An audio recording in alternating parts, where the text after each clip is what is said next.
Hello, my name is Tracy and I'm co-founder of Go Remote, and I'm going to tell you a couple of stories in the lead up to June 8th and 9th in Portlaoise.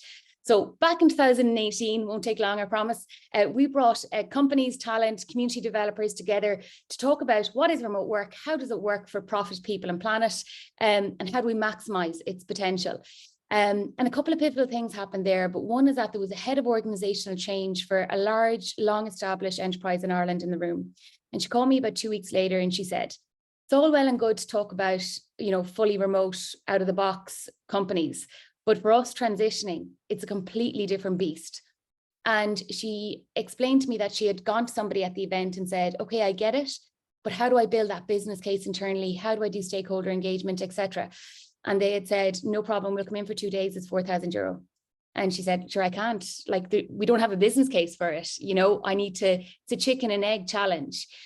But at the time, we had Renata Coleman in the room, and Renata had transitioned Wayfair from office to remote and had previously been in Dell and a bunch of other companies. And John Reardon, who was transitioned companies from office to remote, set up remote teams, and also led Shopify in Ireland and was chairman of Shopify International. So I kind of felt we can actually skip, the consultant piece, and we can just connect industry leaders to one another to talk about the really practical steps they took in embedding remote and hybrid into their organizations.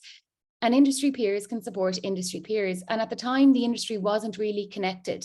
And we need to do that still a little bit more. So since then, we set up a free nationwide training program with IDA, Solus and LOETB. And we have about 15 to 20 problem statements that come across every organization as they're in this change. And they can range from somebody moved to Donegal during COVID and they want to come up to the office once a month. How do I handle those expenses?